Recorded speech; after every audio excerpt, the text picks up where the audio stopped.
Olá pessoal, tudo jóia? Estamos aqui de volta para fazer um vídeo de análise técnica do discurso do Bolsonaro, do pronunciamento do Bolsonaro. Eu vou fazer ponto a ponto aqui, a gente vai apresentar o que tem de evidência em relação às coisas que ele está falando aqui. Mas antes, deixa eu só dizer uma coisa, para esclarecer o que controla o meu comportamento. Eu não sou militante de nenhum partido, não sou filiado à esquerda nem à direita. Acho sinceramente que direita e esquerda são igualmente comprometidos com pseudociência ou com anticiência, depende do caso, da fração aí nesse grupo. Então eu não tenho nenhum interesse em nenhum dos dois. Vou fazer um outro vídeo só sobre isso depois, em relação a esse posicionamento sobre o coronavírus, que não tem nada a ver com essa discussão político-partidária aí, que não me interessa. Eu não sou isentão, não tem nada a ver com isso. Tem a ver com que eu sou militante de práticas baseadas em evidências na administração pública. Tudo deveria ser baseado no conhecimento científico que a gente tem disponível. E não tem ninguém que representa, nem direita nem esquerda representam isso que eu defendo. Então, o que eu faço?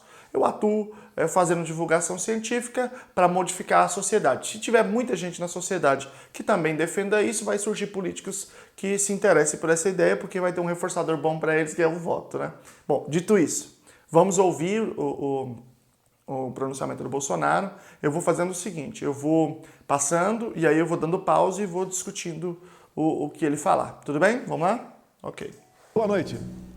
Desde quando resgatamos nossos irmãos em Wuhan, na China, numa operação coordenada pelos Ministérios da Defesa e Relações Exteriores, surgiu para nós o sinal amarelo. Começamos a nos preparar para enfrentar o coronavírus, pois sabíamos que mais cedo ou mais tarde ele chegaria ao Brasil. Vamos lá. Acendeu o sinal amarelo. O que significa isso? Significa que você tem uma situação de atenção que você precisa se comportar. Então, nós precisamos nos preparar. O problema, tem vários problemas aí, mas um dos problemas é que, a esta época, quando as pessoas foram resgatadas de Wuhan, não se sabia ainda o padrão de crescimento desse vírus. Então, mesmo que todas as medidas tivessem sido tomadas e não foram, naquela época, ainda assim, isso seria insuficiente, ok? Nosso ministro da Saúde reuniu-se com quase todos os secretários de saúde dos estados para que o planejamento estratégico de enfrentamento ao vírus fosse construído. E desde então, o doutor Henrique Mandetta vem desempenhando um excelente trabalho de esclarecimento e preparação do SUS para atendimento de possíveis vítimas. Então vamos lá. No primeiro lugar, o Mandetta é um excelente ministro da Saúde, não é de agora que eu estou falando, estou falando desde muito tempo, porque eu conheço, eu sei que ele é um cara extremamente comprometido com as evidências. Então é importante pontuar isso. Acredito que ele tenha feito as reuniões, né? Não vi divulgação, mas acredito que tenha feito. Acontece que a infraestrutura era impossível de ser feita nesse tempo. Nós não temos infraestrutura nem de longe.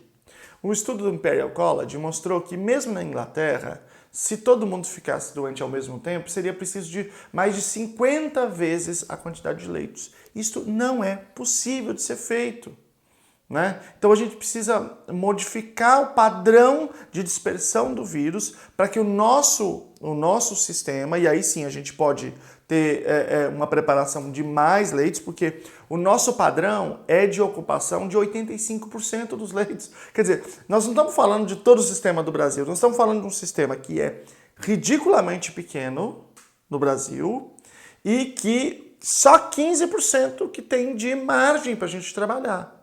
E nós estamos falando de uma doença que é altamente infecciosa e que leva uma grande quantidade de pessoas à UTI. Veja, são coisas diferentes. Uma coisa é a quantidade de pessoas que ela leva à UTI, outra coisa diferente é a quantidade de pessoas que ela mata. Mesmo nos grupos que praticamente ninguém está morrendo, né, de jovens, muita gente ainda assim é internado, portanto tem que ter uma infraestrutura. E se não tiver UTI, aí sim eles morrem. Acontece que, olha onde isso já teve um boom. Na China, mas foi só no local, depois eu vou falar disso. Então toda a infraestrutura da China estava lá, estava à disposição daquilo lá. Da crise. Itália, nós temos agora os Estados Unidos, ou seja, países com uma infraestrutura completamente diferente do Brasil. Então a gente não pode tomar esses países como referência. Continuando. Mas o que tínhamos que conter naquele momento era o pânico, a histeria e, ao mesmo tempo, traçar a estratégia para salvar vidas e evitar o desemprego em massa. Aí que está o erro. Aí que está o erro. O que nós tínhamos que conter é o pânico e histeria. Ok, tínhamos que conter, tudo bem. Mas quando ele diz, mas o que tínhamos que conter era isso, parece que é só isso. E não é. E não é. Quer dizer, podia ter sido tomado várias outras medidas em relação a pessoas que vieram de outro país para o Brasil, uma coisa mais rígida para já colocar essas pessoas em isolamento, poderia ter sido feito isso. E o Brasil poderia fazer um isolamento mais rápido, muito mais rápido. Porque sabe qual é o problema? Um vírus, ele muda muito, ele tem mutações, né? Essas mutações, elas precisam ser mais adaptativas. Qual que é a grande questão deste vírus? Eu vou colocar aqui um vídeo do Átila, que ele coloca lá o Átila é o maior divulgador cientista nesse assunto hoje, no Brasil, um dos maiores do mundo. E aí ele fala isso num vídeo, sei lá, um podcast faz uns 2, 3 anos, talvez. Ele fala assim, ó, o que pode ser arrasador? Um vírus que demora para aparecer o sintoma e que mesmo antes do sintoma aparecer, ele já é altamente transmissível. E é exatamente a característica do coronavírus. Né? Ele mesmo quando está no começo do processo, ele é altamente contagioso e a pessoa não sente. Quando ela sente o sintoma, que ela fala, opa, estou com sintoma, não vou sair mais, já é tarde. Ela já infectou muita gente. E esta é a grande questão. Por isso que não basta conter o pânico, histeria, é preciso conter o vírus, é preciso conter as pessoas. Vamos lá, continuando. Assim fizemos, quase contra tudo e contra todos. Grande parte dos meios de comunicação foram na contramão. Espalharam exatamente a sensação de pavor, tendo como carro-chefe o anúncio do grande número de vítimas na Itália. Um país com grande número de idosos e com um clima totalmente diferente do nosso. Ok, então vamos lá. A mídia espalhou o pavor. Essa discussão de como que as pessoas deveriam ser instruídas, isso aí é pouco relevante. Não sei, não acho que isso tenha uma relevância, a não ser que nós tivéssemos tido tumultos, pessoas morrendo, se matando. Não é esse o caso. Precisa fazer as pessoas ficarem em casa. Como que faz isso? Dando a real para eles. Por exemplo, dizendo o número de mortes, é isso que ele disse. Veja, primeiro que não tem nada que demonstre que o vírus tem uma ação diferente num clima diferente. Havia essa expectativa realmente, mas isso não se confirmou. O vírus vem se espalhando muito bem, obrigado, mesmo em climas quentes.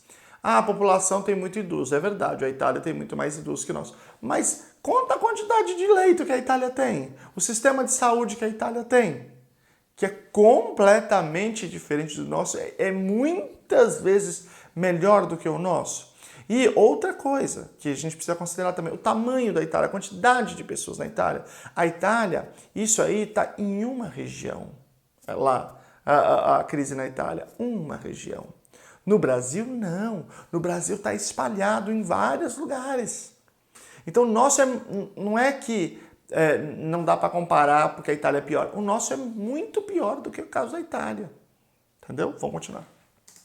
O cenário perfeito, potencializado pela mídia, para que uma verdadeira histeria se espalhasse pelo nosso país. Contudo, percebe-se que de ontem para hoje, parte da imprensa mudou o seu editorial. Pedem calma e tranquilidade. Isso é muito bom. Parabéns, imprensa brasileira. É essencial que o equilíbrio e a verdade prevaleçam entre nós. Parece que tem um problema aí de entendimento, cognitivo mesmo. Pedir calma e tranquilidade não se opõe a pedir para se isolar. Entendeu? Pedir calma e tranquilidade é calmo e tranquilo na sua casa. Continue não saindo de casa. Então, a linha mestra não mudou. A questão pragmática não mudou. Eu não consigo entender muito essa ideia que é pouco pragmática, que é pouco muito mais baseada num sentimento da situação do que dizer, a imprensa dizia que era para ficar em casa, continuou dizendo que é para ficar em casa. Porque a imprensa está repercutindo o que os cientistas dizem, o que a Organização Mundial de Saúde diz, o que todos os países civilizados estão fazendo, exceção do Brasil. É isso. Sim, claro, tem que pedir calma, tem que tranquilidade, mas não teve nenhuma diferença na linha, porque ela estava dizendo, porque a discussão é essa, o que a gente deve fazer, né? Bom, vamos continuar. É essencial que o equilíbrio e a verdade prevaleçam entre nós.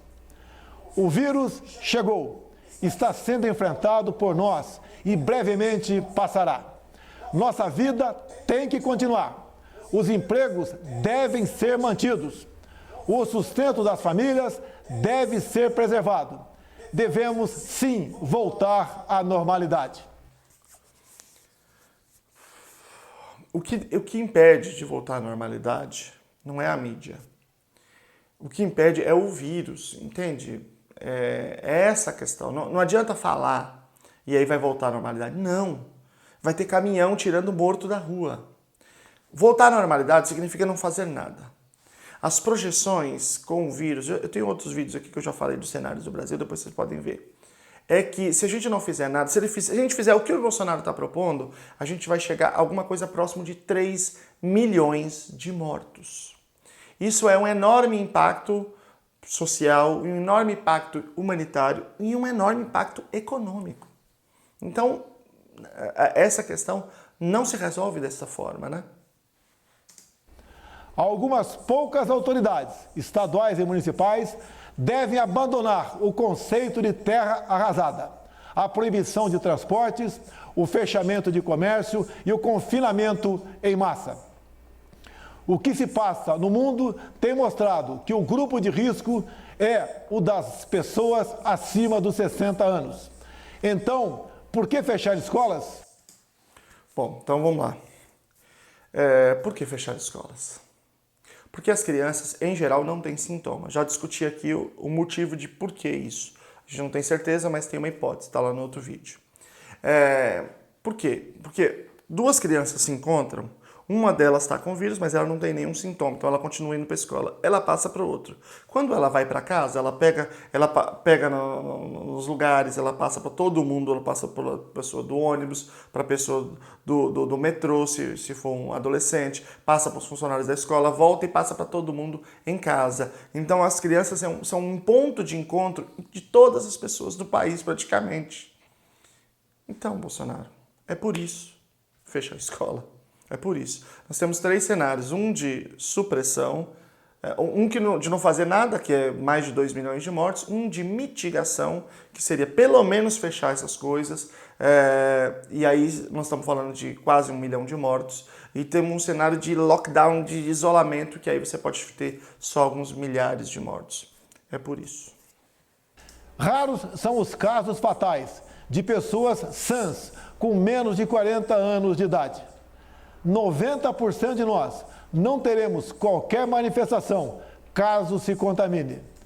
É verdade que são poucos casos. O problema é que tem muita gente com vários problemas de saúde. Não é só a idade, é diabetes, hipertensão, problemas respiratórios crônicos. Isso é muita gente. Não é uma ou outra pessoa que tem esses problemas. Então, é muita gente. Quer dizer, mesmo que a gente pensasse um pouco, nós temos uma questão humanitária. Precisaríamos pensar de uma maneira um pouco mais humana do que essa. Mas, fazendo um raciocínio, né, estatístico, esse raciocínio econômico, estatístico que está sendo feito aqui, mesmo assim, é muita gente. Eu vou repetir. Veja, a ciência ela tem 4 objetivos. Explicar fenômenos, descrever fenômenos, predizer e controlar. O que significa controlar? Significa a gente mudar coisas na realidade, mudar variáveis no ambiente para a gente mudar alguma coisa. Isso significa ou a gente fazer uma intervenção, uma terapia para alguém melhorar de alguma coisa, significa a gente fazer algum remédio para alguém melhorar, significa a gente organizar alguma coisa no ambiente físico para produzir alguma coisa, né? Seriam aí as tecnologias. Isso é predizer e controlar. A gente se comporta para que as coisas aconteçam conforme a gente pensou, porque a gente conhece a realidade, conhece a física, conhece a química, conhece a biologia. Quanto mais a gente conhece, mais a gente é capaz de moldar o ambiente que a gente vive. Então, a ciência vive disso, né? É isso que a ciência faz. E ciência de verdade faz isso com um rigor gigantesco.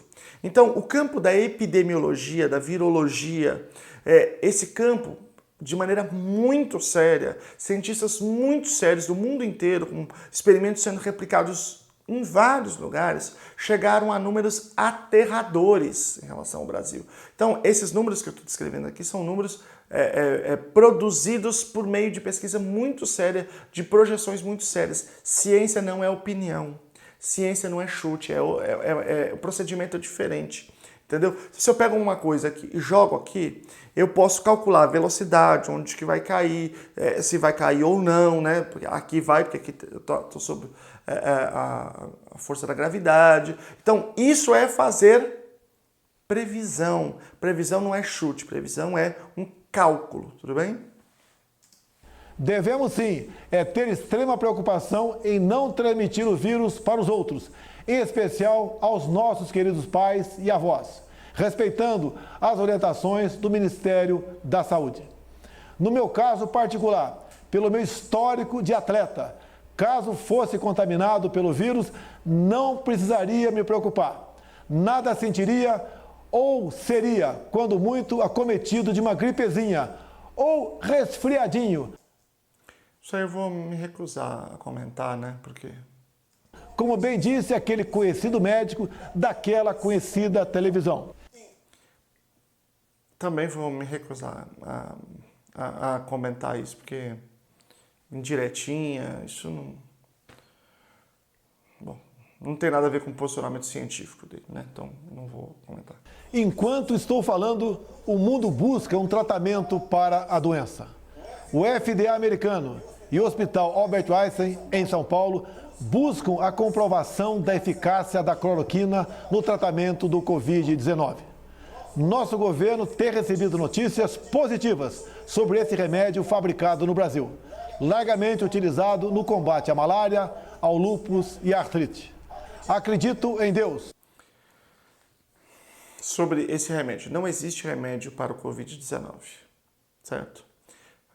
Vão fazer pesquisas, pode ser que funcione no futuro, daqui a alguns meses, mas não dá tempo de nada do que a gente precisa. Muito se falou sobre uma pesquisa francesa. Eu vou linkar aqui, eu já fiz um outro vídeo sobre isso. Essa pesquisa é uma vergonha, essa pesquisa é tudo errado, tudo mal feito, por isso que a comunidade científica tá completamente ignorando esse estudo, ignorando no sentido de que não considera sequer que esse estudo sequer muda a probabilidade de que esse remédio possa funcionar e está, claro, pensando em outros experimentos. Não é para abandonar a ideia, nem essa e nenhuma outra. Não é só isso que está sendo testado. Tem um monte de coisa sendo testado no mundo inteiro, mas nada disso vai sair pelo menos antes do fim do ano. Você esquece. Esquece. E vacina até ano que vem. E esquece que não vai sair. Que capacitará cientistas e pesquisadores do Brasil e do mundo na cura dessa doença. Aproveito para render minha homenagem a todos os profissionais de saúde, médicos, enfermeiros, técnicos e colaboradores, que na linha de frente nos recebem nos hospitais, nos tratam e nos confortam, sem pânico ou histeria. Bom, a parte aí dos profissionais é a única parte que eu concordo com ele. Realmente essa galera tem sido guerreira demais e a situação no Brasil, por exemplo, é de total descalabro, assim, de falta de estrutura. Então, realmente, parabéns e uma galera grande vai se sacrificar. Muita gente morrendo desse time, né? Enfermeiros, médicos, realmente essa galera merece todo o respeito. Como venho falando desde o princípio, venceremos o vírus e nos orgulharemos de estar vivendo nesse novo Brasil, que tem tudo, sim, tudo para ser uma grande nação. Estamos juntos, cada vez mais unidos. Deus abençoe nossa pátria querida. Bom, essa outra parte tem a ver com a posição dele, isso não interessa para mim, né? Não interessa essa discussão aqui. Acho que é isso.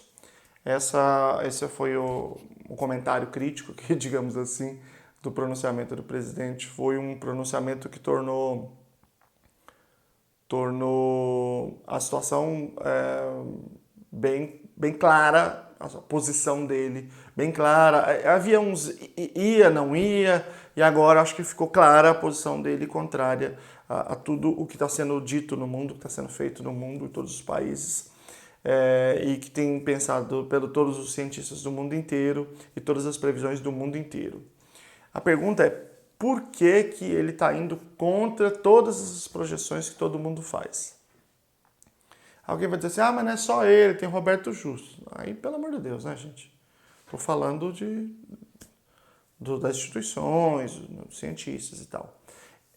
Eu tenho uma suposição que tem a ver com um senhor chamado Olavo de Carvalho, que fez aí uma live dizendo que é uma gripezinha, que é tudo mentira, que é os comunistas tentando tomar o poder, uns papos assim, que é tudo para ele fala que é isso, né?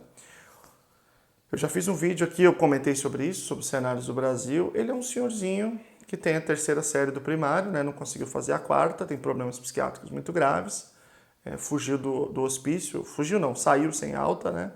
Mais de uma vez, e que fala que a Terra é plana, questiona. Na verdade, ele fala, mas em outras palavras, né? Fala que vacina faz mal, ele fala todos os absurdos que você puder imaginar, todos.